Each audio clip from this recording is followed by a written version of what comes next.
What is up, you muffin muncher muggles? Welcome to Fiction and Reality. Invincible Season 4, Episode 8 brings the Invincible War to a close, and boy oh boy did this season have us losing our heads and blasting off into the third space. From Alan figuring out how to bicker with the pro-genocidal coalition leaders while unearthing the mantles of leadership, Thragg's interbreeding plan, and Mark, of course, dealing with the PTSD and helplessness of fighting the Viltrumite Empire and losing his ghost baby, both illustrating that forcing hard choices sometimes entails choosing the greater evil, and also Debbie and Omni-Man's reconciliation. Let's explore some of the core themes of the final episode of Invincible Season 4. We always felt like Invincible Season 4 Episode 8 was simply a PTSD public service announcement on why you don't piss off the wind no jutsu user Regent Thragg. This episode undertakes the cost and price of choosing the greater or lesser evil, and the fact that every choice has a consequence. Mark, Omni-Man, and the Great Betrayer completely eradicated the planet Viltrum, which, considering the fact that none of them could defeat Thragg, we're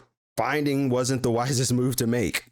We see Mark literally project a vision of the Viltrumites killing those closest to him as he roamed with no knowledge of where they were and what they might do to retaliate against him. It's commonplace within the world of Invincible that whenever the threat of Mark's family being hurt surfaces, he makes the choice that will spare them, even at the expense of the virtuous hero identity he performs before the masses to convince himself of the line between good and evil. When Thragg presents him with the choice to either allow the Viltrumites to rekindle the race on planet Earth or have the Earth destroyed, Mark, haunted by the weight of his own powerlessness against Viltrum, caves to Thragg's request. As sure as there are actions, there are consequences that cling to them in parallel. When made impulsively or out of selfish desire, those in the periphery become embroiled in the aftermath. The choice to destroy planet Viltrum in order to obtain a meager, superficial display of power was a choice that led the Viltrumites to occupy Earth rather than achieve their original goal of rebuilding their home within the planet. Do you all believe that destroying Viltrum was the greater or lesser evil in this instance, seeing as how Mark and the rest of the planet Earth are left to serve as their breeding ground to rebuild their population,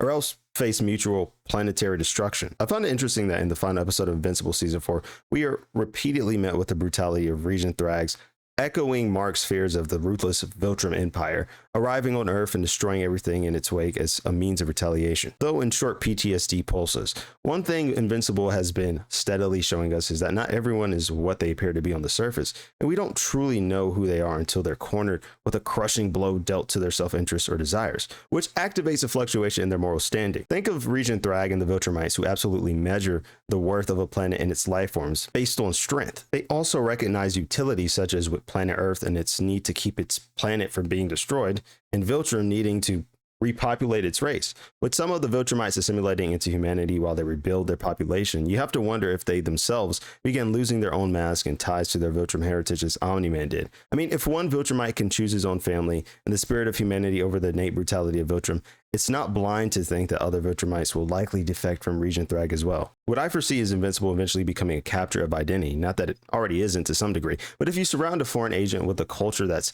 astronomically different from theirs, and as Thragg stated, opts out of harming the Earthlings while the Viltrumite population only numbers a few, then the identities get captured by the culture at large, meaning some Viltrumites could possibly, as they begin building families of their own, begin to adopt empathetic practices as Nolan once did.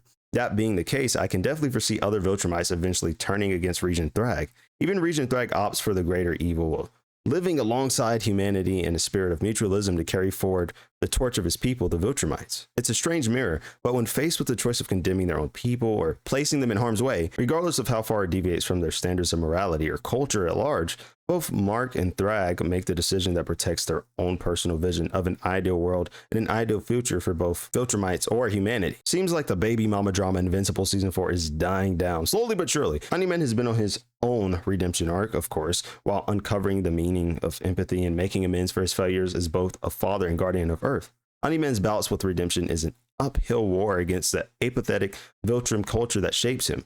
Though, as one of my viewers said last time, he consciously chooses to love his family more than he loves the Viltrum Empire, not necessarily choosing to forsake one over the other, which I believe is a crucial point to make, as a choice of love for his family also accompanies the consequence of betraying the Viltrum Empire and the dozens of Viltrumites he's fought alongside.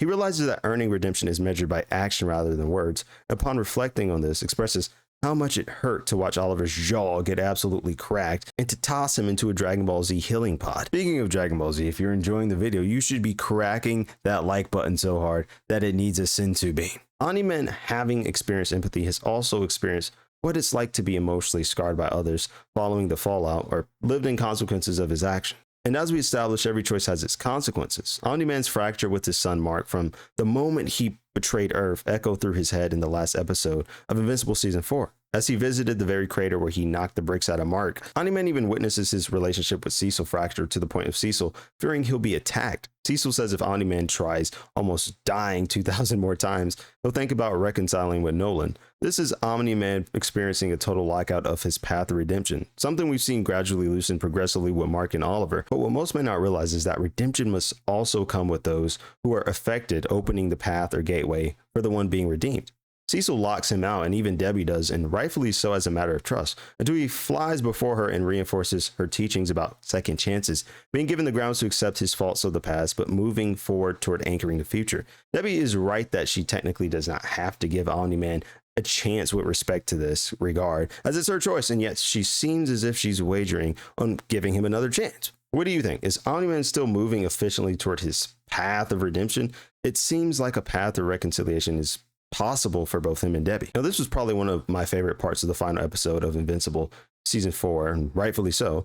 As we all know, Alan the Alien is now the head of the Galactic Coalition, right? That being said, holy crap. I mean, who exactly are the space Nazis? The Council of Coalitions or the Viltrumites? I mean, yeah, we know why the Great Betrayer betrayed Viltrum, but holy hell, was this guy the biggest Uncle Tom of his people? This man hated Viltrumite so much that he's got the council talking about snuffing out every single one of those roaches out before they spread throughout the galaxy. I mean, he's a racist against himself. One of the coalition leaders brought up a great point regarding Thaddeus, or the Great Betrayer, as they say. He asked whether Thaddeus was really using Nolan and his sons as allies or as enemies against their own people. Alan's whole gripe is that Nolan, Mark, and Oliver are all part Viltrumite and thus allies of the coalition. That wiping every single Viltrumite off the face of the galaxy is likely not feasible in that regard.